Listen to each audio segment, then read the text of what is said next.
Good morning po mga kababayan. Ma'am sir, this is Jam, the Filipino channel, ang inyong pong lingkod.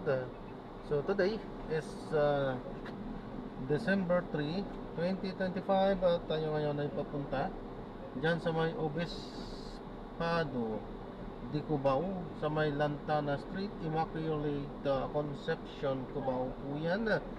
At dadalhin po natin sa may Springfield Street, sa may West Wing Villas, North Belton Communities, Talipapa, Novaliches, Quezon City, Katrapikan. No choice tayo, ganyan talaga hanap buhay. Kung walang traffic, walang hanap buhay. Hindi, meron. Kaso lang talaga minsan medyo grabe ang traffic. Okay, so magbabalik po tayo mamaya konti pag nakuha na po natin sa disclaimer lang kung content po natin ay kalsada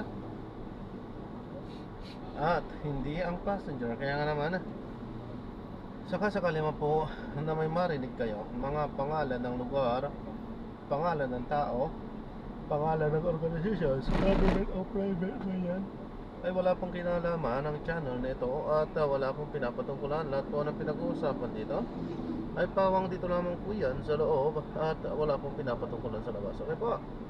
So magbabalik po tayo mamaya konti pag nakuha na po natin sila. Oh no.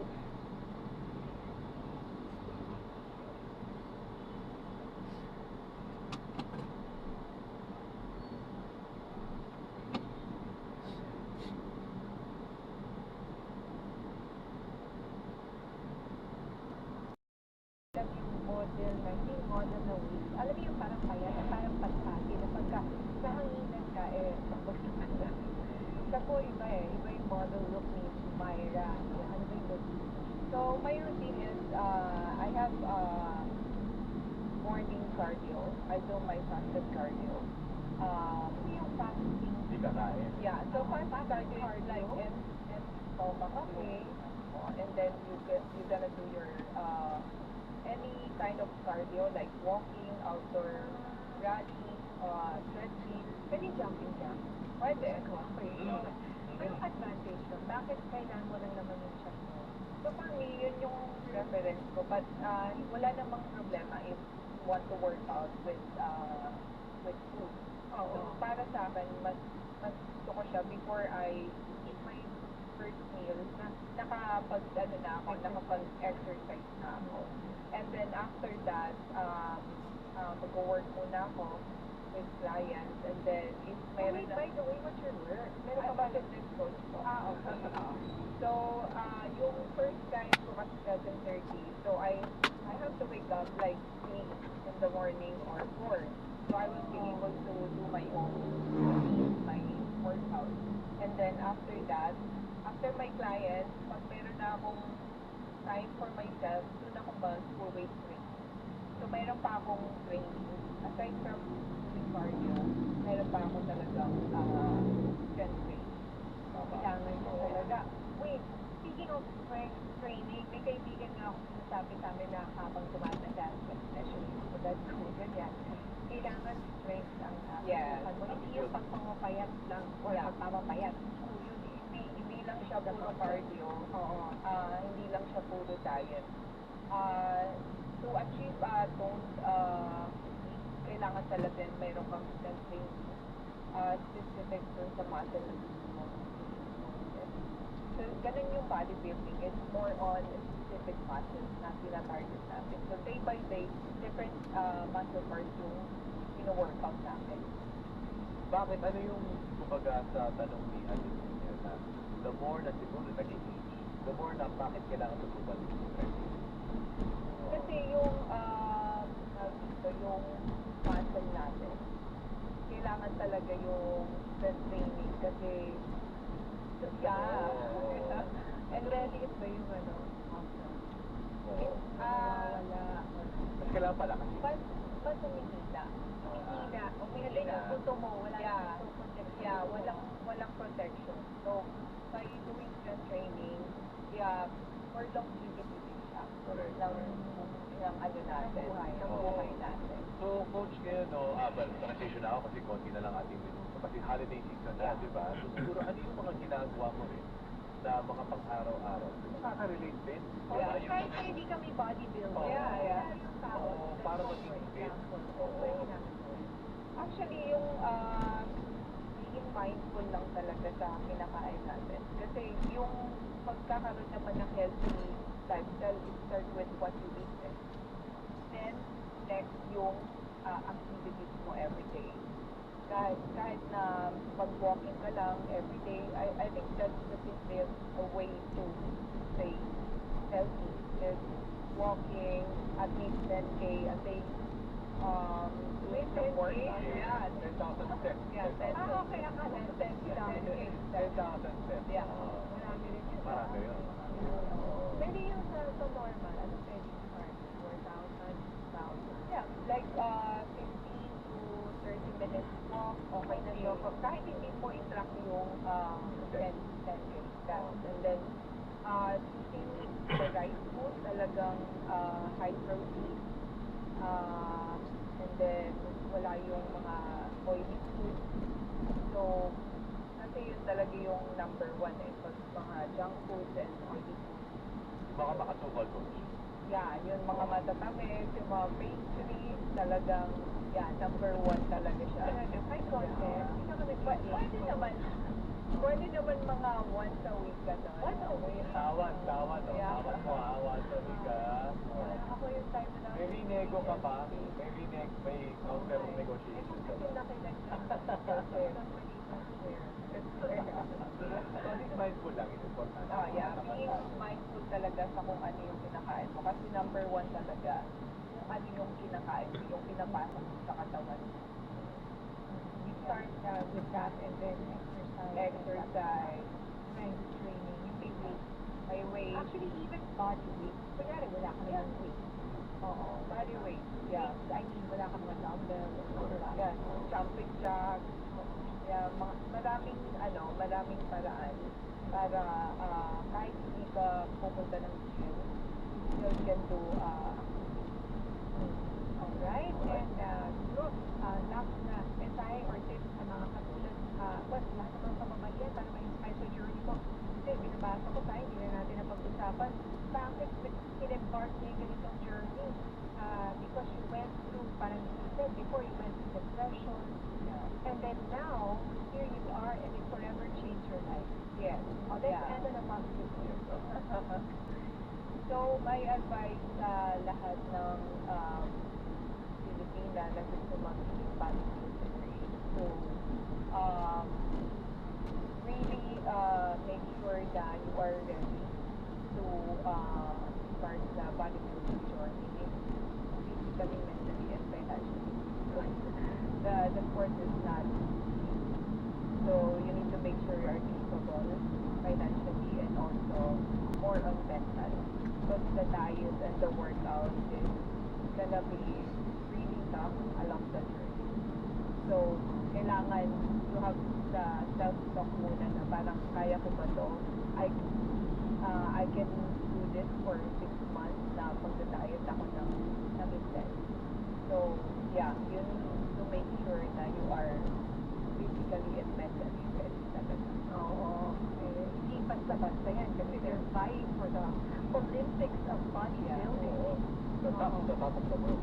Saka, if you have to drink, di ba? Go big. Talaga.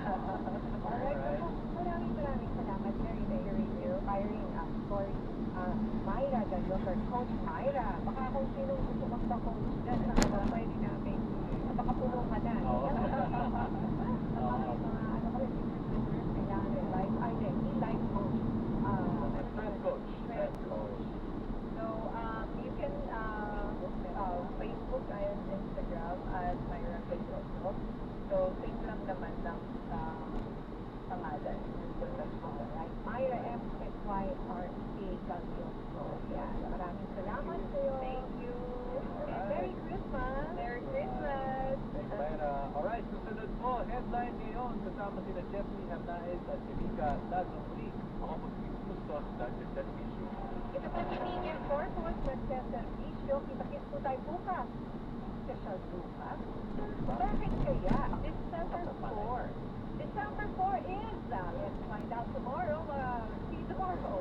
Sa espesyal na araw na aking partner. Bye. Bye.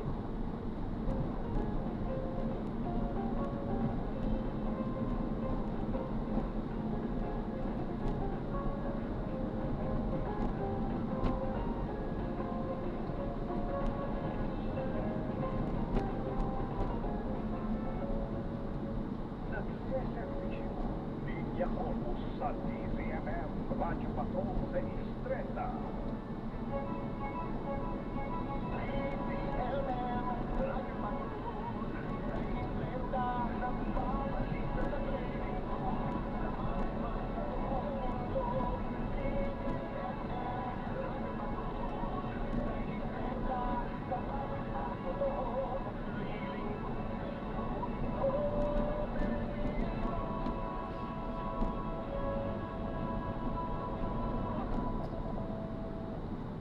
DZMM Radyo Patrol sa Istrenta, DZMM Teleradyo, una sa balita, una sa public service, kasabi ng KBP, kapisanan ng mga broadcaster ng Pilipinas sa oras.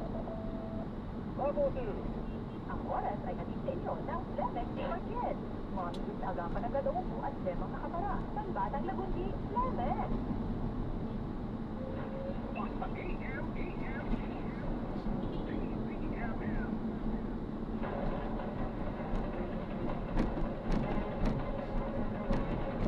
Bawat lahat, kanyang nadaan dyan.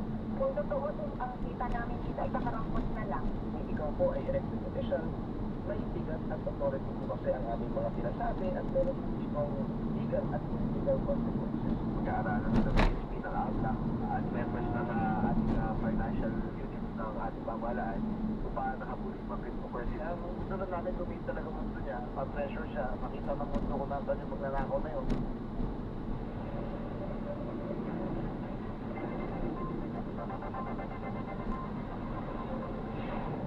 Nasa news center ng DZMM. Hatid ang mga eksklusibong panayam at mahihinig na balitang nakakalap ng Radyo Patrol sa Luzon, Visayas at Mindanao. Headline ngayon.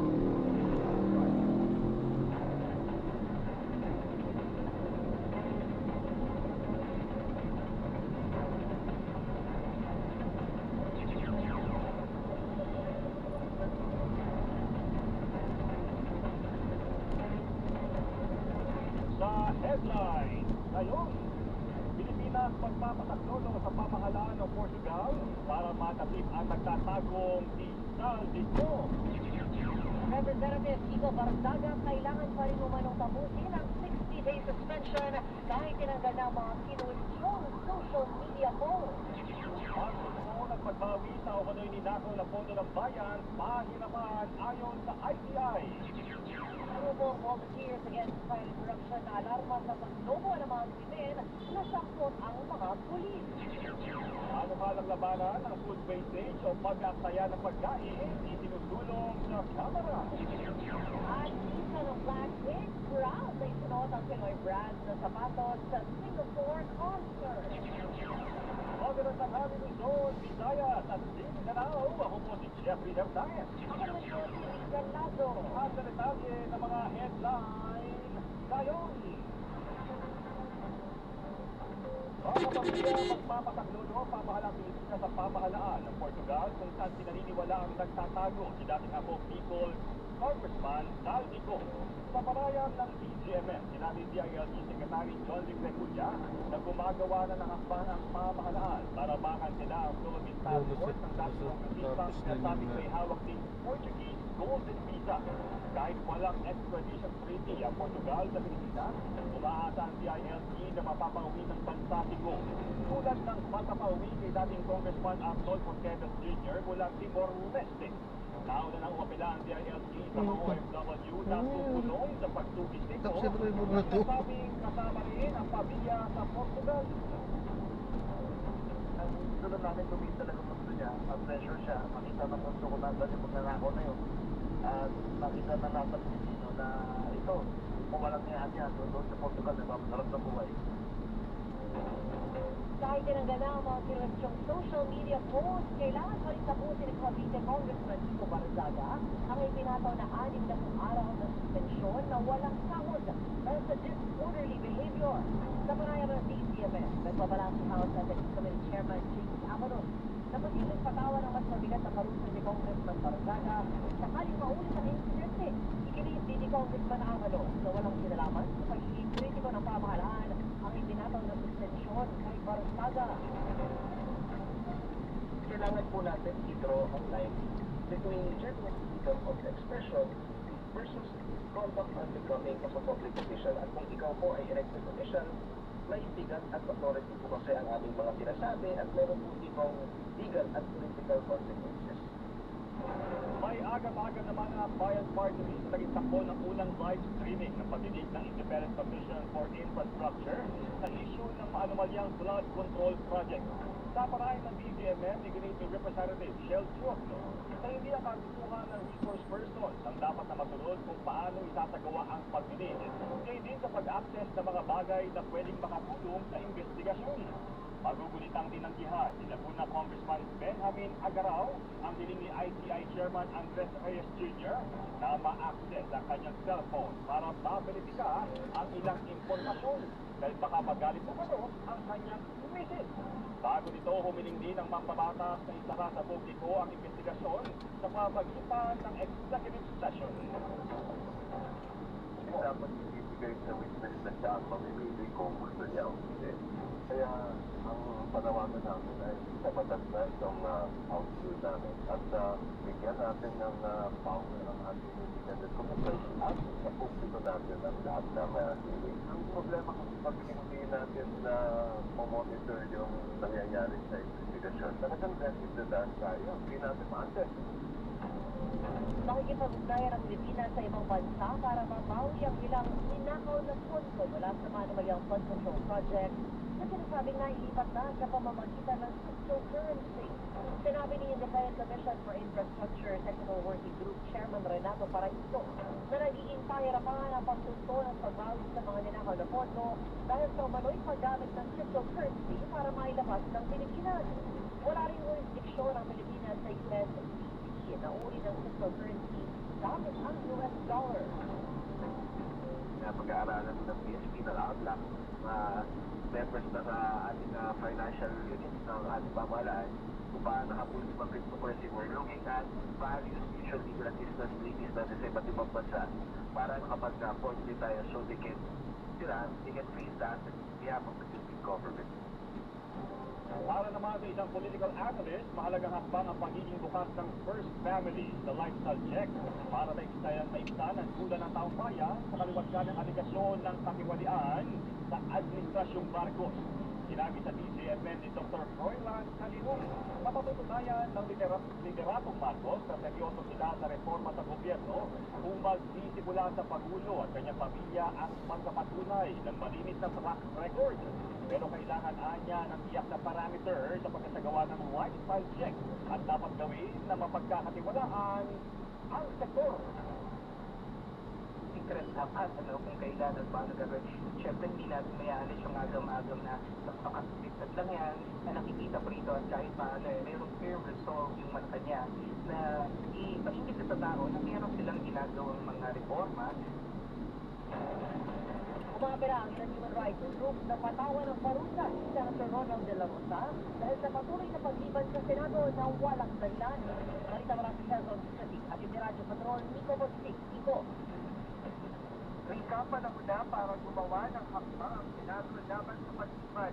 Senator Pato De La Rosa sa pagpasok mula ng napaulat ang balita ng ICC ng warrant ng arrest para sa kanya. Ito ang pahayag na palabay ang Secretary General ng Human Rights sa karapatan na hindi niya nagulat dahil ang mga opisyal ng ng pamahalaan na nakaharap sa katulad na kaso laban sa ICC ay malakas lang ang loob sa salita. Matatandaan ng beses ng inamon Senator De La Rosa ay nahanda niyang harapin ang maaaring maging kaso laban sa kanya kaugnay ng pag-iisip noong panahon at administrasyon ng Pangulong Duterte na ngayon ay nakakulong sa The Hague sa Netherlands para sa kaso ng sex against humanity kaugnay ng kanyang drug war. Inamon pala Malabay ang Senado magpakita ng halimbawa na handang panagsin ang kanilang panyerong tulad ni De La Rosa. Narito ang kanyang pahayag. Tama ba ang ginagawa ng isang senador na kumikita o sumisweldo ng buwan-buwan, pero walang ginagawa? Tama ba na ang isang senador, isang personate na nahaharap sa akusasyon ng crimes against humanity ay manatiling senador?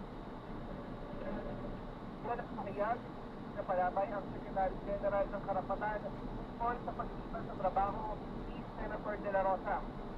Isa sa mga titig na member ni De La Rosa sa drug war Duterte kung saan libo-libo ang napaslang kasama na ang mga inosenteng kabataan na tinawag ni De La Rosa na collateral damage.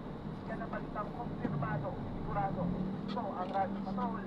Mag-sip, CFM. Maraming salamat, Nico Bagsik. Ngayon yan, ang mga Pilipino suportado ang mga protesta kontra katiwalian. Sa survey ng WR numero 1 o numero noong November 21 hanggang November 28, 58% ng mga Pilipino ang suportado ang mga pagsilos kontra katiwalian sa pamahalaan. 18% naman ng mga Pilipino ang tutol sa mga protesta, habang 24% ang initiyak ang posisyon sa mga pagkilos. Naniniwala si WR numero 1 o numero President at CEO Philip Arguelles na misulang hati pa pananaw ng ilang Pilipino sa layunin ng mga protesta.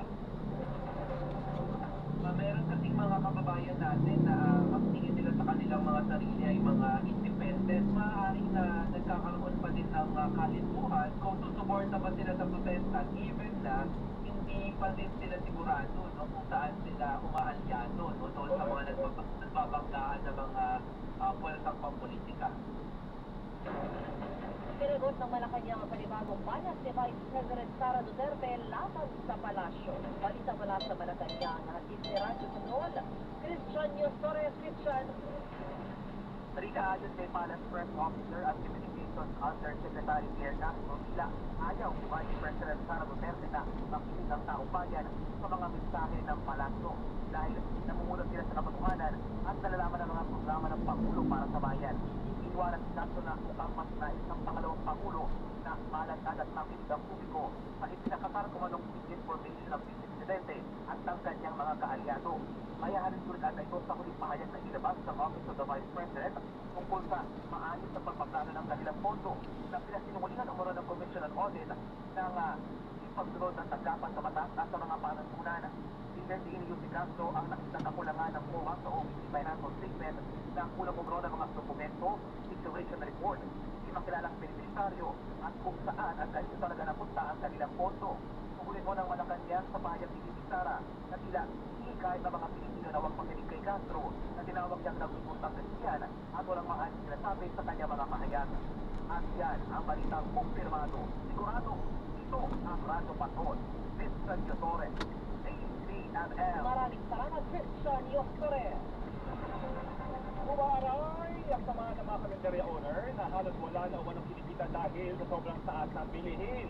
At inaasang tutupal pa ang benta dahil sa kabi-kabilang handaan habang papalapit ang Pasko at Bagong Taon. Sa parayam sa DGMM, sinabi ng Philippine Association of Sari-Sari Stores and Kalendarya Owners Vice President Joanna Hipolito na sobrang mahal na nga ng gulay at karne. Kapabayan pa ito ng taas presyo ng LPG. Kung dati ay kumikita sila ng 1,000 piso kada araw, ngayon, swertihan na ang ganoong kita. Ipinapaliwanag na lang anya sa mga customer ang pagbabawas ng serving para hindi sila tuluyang pagsara. Dagdag pinipon ito, dumidiskarte na lang din sila gaya ng pagtanggap ng mga panuko para sa mga Christmas party para sa dagdag kita. Bawat saan, kami ang dadaan dyan. Kung totoo din ang kita namin dito, ipakarangkot na lang. Para lang hindi kami mahito at para ma-survive din namin yung pang-araw-araw na negosyo namin. Hindi naman pwedeng lahat ipatang mo sa customer mo. Kasi hindi ka mawawalan eh. Isinusulong sa Kamara ang panukalang layong labanan ng food wastage o ang pag-aksaya ng pagkain. Balita mula sa Kamara, hatid ni Radyo Patrol, Pamela Vasquez, Sam. Rika, sponsorship ibinahagi SC Panday Bayanihan Constitution Brian Mo ang pinakahuling tusong verification survey kung saan tinatayan nila sa bawat 5 pamilyang Pilipino ang nakararangan ng gutoma. Sakaling man sa batas, magkakaroon ng pambansang sistemang pag-uutol sa mga food manufacturer supermarket, restaurant, hotel at culinary schools na i-segregate ang mga edible surplus o sobrang pagkain na ibibigay sa mga accredited food banks. Ayon sa kongresista, dadaan muna sa masusing inspeksyon ng lokal na health official ang mga sobrang pagkain bago ipamahagi. Inaatasan din ang mga lokal na pamahalaan na i-recycle ang sa mga kain na food waste at makipag-ugnayan sa mga waste management enterprise para gawin itong pataba.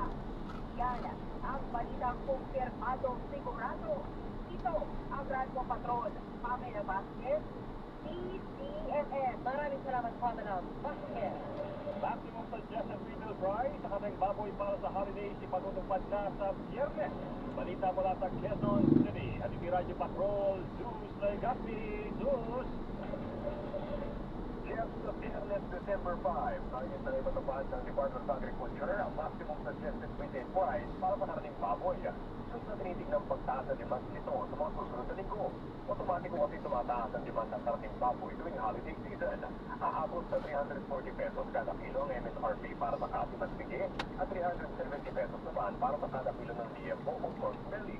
Ayon sa pinakahuling datos ng DA Bantay Presyo, umaabot sa halos 200 pesos ang kada kilo ng liempo at higit 340 pesos ang kada kilo ng pigi sa mga pangunahing pamilya sa Metro Manila. Nakatakda rin ang matapad sa Biyernes ang MSRP sa carrot na 120 pesos kada kilo. Samantala, inaasahang maglalabas ng pansamantalang importation ban ang DA sa mga karning baboy na inaakat mula sa bansang Spain dala ng natuklasang kaso doon ng African Swine Fever o ASF. At yan ang balitang kumpirmado. Sigurado, ito ang Radyo Patrol. Susulay Gaspi, DZMM. Maraming salamat, Zeus Legaspi. This news was brought to you by EO Executive Optical. For expert eye care, come to EO Executive Optical. EO Executive Optical. Cloud your eyes. Isinailalim na sa state of calamity ang lalawigan ng Nueva Vizcaya dahil sa pinsala ng bagyong Juan. Balita mula sa Nueva Vizcaya, hatid ni Haris, Julio Haris. Rika, pumalo na sa mahigit 3 bilyong piso ang halaga ng pinsala sa agrikultura at infrastruktura ng bagyong Juan sa Nueva Vizcaya. Kabilang sa matinding na pinsala ang mga pasilidad sa Lower Magan Ecotourism Park na nagkakahalaga ng 15 milyong piso. Habang 4 ang naitalang nasa susunod ng mga landslide sa Cayapa, Cebu at Quezon. Dahil ito ay sinailan na sa state of calamity ng probinsya. Ayon sa pamahalaang panlalawigan, mahalaga pa rin ang lokal na deklarasyon sa kabila ng umiiral na national state of calamity dahil may legal na basihan para pamiliin ng provincial at municipal government ang mga recovery and repair program, ganti ng quick response fund at iba pang standby fund at ipatupad ang price control. Samantala, nausad na ang Pangasinan Nueva Vizcaya Road matapos maisaayos ng DPWH. Pwede na rin madaanan ng isang lane ng National Highway sa Barangay Antutot, Cebu, habang puspusan pa rin ang clearing operation sa iba pang kalsadang nasa punan ng landslide. At yan ang balitang kumpirmado, sigurado, para sa DZMM, Haris Julio. Thank you, Haris Julio. Una, panahon. Mga kapamilya, patuloy na binabantayan ang low pressure area sa labas ng Philippine Area of Responsibility. Muli itong namataan sa layo 1,190 kilometers sa silangan ng southeastern Luzon. Naasang papasok na ba ang LPA ngayong araw na tatawaging Wilma sakaling maging bagyo. At abangan ang headline ngayon sa Bisaya. Mga paghahanda para sa 2026 Sinulog Festival pupunta na. Balitaan ngayon sa Mindanao. Higit 300,000 pisong halaga ng marijuana nasaksak sa 2 estudyante sa Davao City. Yan at iba pang balita sa pagbabalik ng Headline Ngayon.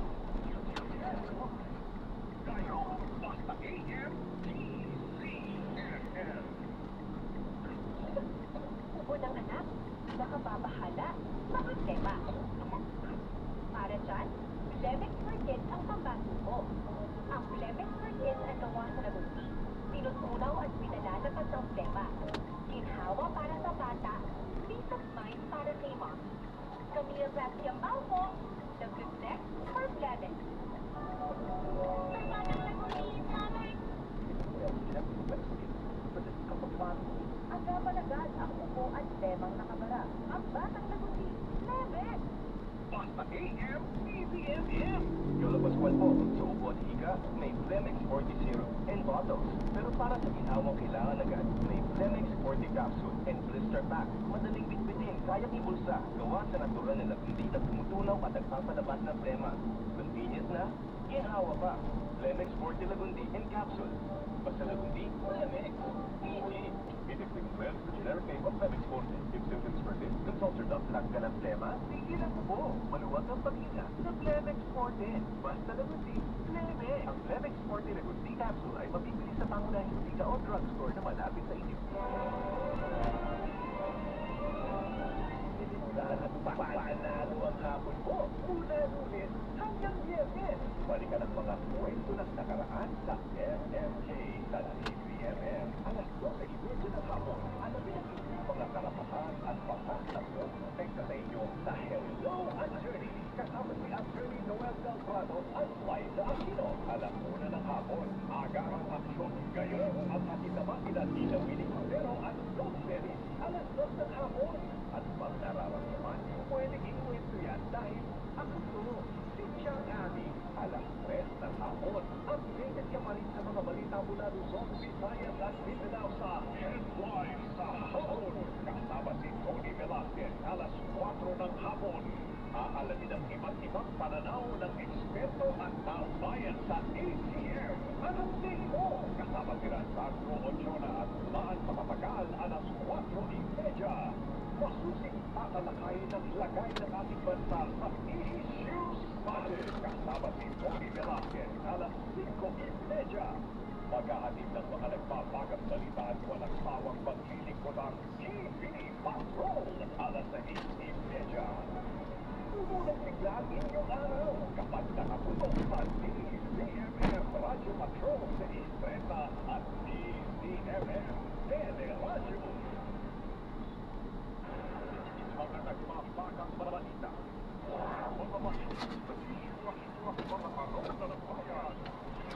Drop off lang po.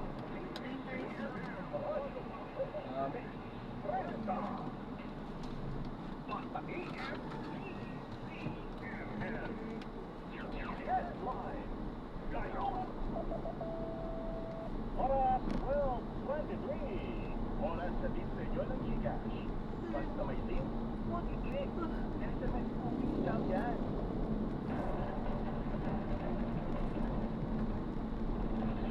Headlines sa Visayas at Mindanao.